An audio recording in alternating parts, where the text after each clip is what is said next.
ijazah SMA dia itu hasil nyuri dari orang yang namanya Joko Wahyudi. Nomor induknya 008, nomor seri ijazahnya 0081112. Itu punyanya Joko Wahyudi. Cek ke sekolahan, kalau nggak punyanya Joko Wahyudi, tembak kepala saya. Kalau Jokowi merasa terfitnah, dia harus lapor ke polisi. Dia nggak lapor ke polisi, tiba-tiba saya ditangkap, diadili secara gelap, ya toh, divonis 3 tahun, ya toh, dan saya masuk penjara 2,5 tahun. Saya pulang, Pak. Keluarga saya sudah dihancurkan, istri saya sudah dihamili, KTP saya dibuang, diganti, saya nggak.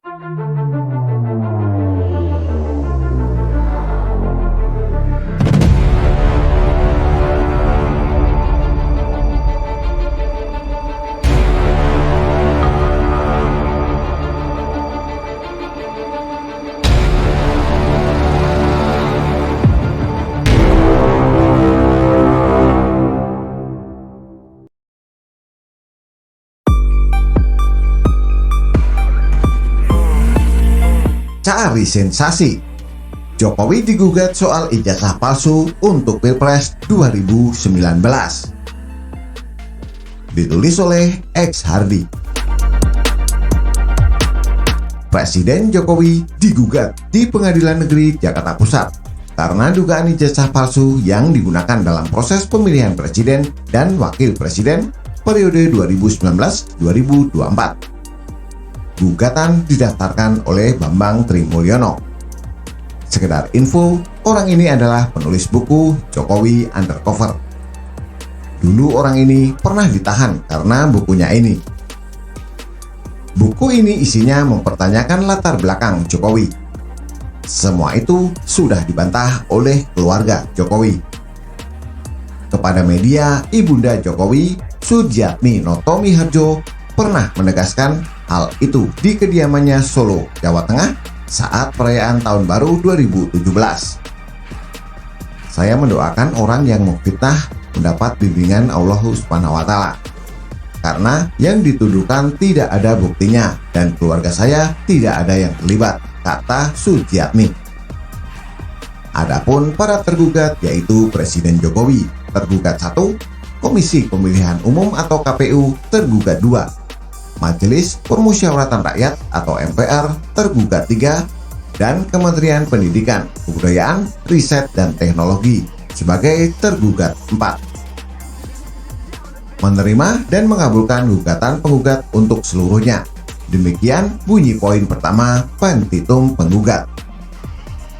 Penggugat ingin Pengadilan Negeri Jakarta Pusat menyatakan Jokowi telah melakukan perbuatan melawan hukum, berupa membuat keterangan yang tidak benar dan atau memberikan dokumen palsu berupa ijazah, bukti kelulusan sekolah dasar, sekolah menengah pertama, dan sekolah menengah atas nama Joko Widodo.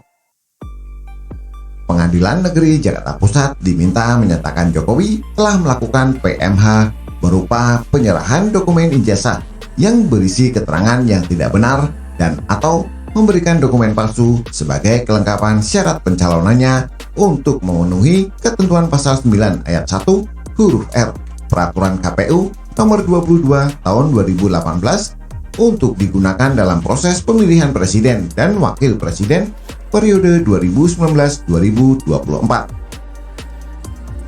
Yang agak membingungkan adalah kenapa menggugat dugaan ijazah palsu saat Pilpres 2019? Jokowi 2 kali ikut pemilihan wali kota Solo, pernah ikut Pilgub DKI Jakarta tahun 2012 dan Pilpres 2014 serta 2019. Ijazah yang dipakai pasti sama. Kenapa yang digugat hanya tahun itu? Kalau tahun sebelumnya tak digugat, artinya ijazahnya asli dong. Mungkin bisa jadi agar bukunya laris manis, dibeli banyak orang, dan dapat royalti serta cuan masuk kantong. Ini jelas ada upaya cari perhatian dari penggugat. Dari buku yang ditulis saja sudah ketahuan, orang ini attention seeker. Dan sekarang mau cari perhatian lagi. Kalau memang seolah tidak rela Jokowi jadi presiden, harusnya jegal ini saat Pilpres 2014. Kenapa baru sekarang ketika Jokowi beberapa tahun lagi akan lengser? Ini sih kalau bukan cari sensasi, berarti kurang kerjaan. Untung saja Jokowi bukan orang yang kreatif, apalagi baperan. Kalau presidennya baperan yang suka gebrak meja dan lempar HP, mungkin kepala orang ini sudah kena HP terbang. Zaman sekarang serba digital. Sulit untuk menyembunyikan identitas di zaman ini. Kecuali seorang intel yang khusus ahli kamuflase dan mengubah identitas. Mau sembunyikan dengan cara apapun, pasti akan ketahuan netizen juga. Kalaupun Jokowi bohong, masa sih bisa bohong berpuluh-puluh tahun? Tapi kalau ditarik lagi, mungkin ini ada kaitannya dengan Pilpres 2024 nanti. Jokowi memang tidak bisa ikut lagi, tapi diyakini akan menunjuk atau merekomendasikan penerus yang cocok dengan gaya kerjanya agar pembangunan bisa berlanjut. Kalau Anies, jangan diharapkan deh. Bisa balik lagi ke nol. Yang sudah dilakukan bisa diobrak-abrik sesukanya. Jadi dengan merusak reputasi Jokowi atau menyerang dengan fitnah atau apapun itu, maka sosok yang dianggap cocok menggantikan Jokowi akan ikut kena getah. Dalam politik hanya ada dua kubu, dukung atau benci Jokowi. Dengan menulis buku yang menyerang Jokowi, sudah jelas orang ini arah politiknya kemana. Bagi masyarakat yang abu-abu, takkan terlalu peduli dengan politik, apalagi capek-capek cari perhatian Jokowi lewat serangan murahan seperti itu. Gugatan seperti ini sudah pasti akan ditolak. Sepertinya bukan hasil gugatan yang dia pentingkan, melainkan sensasi dan publisitas yang dia dapat atau manuver politiknya di balik ini.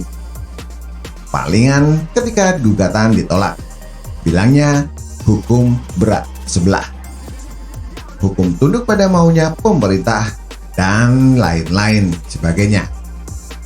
Ujung-ujungnya, jangan-jangan turunkan Jokowi lagi. Bagaimana menurut Anda? Silahkan tulis komentar di bawah.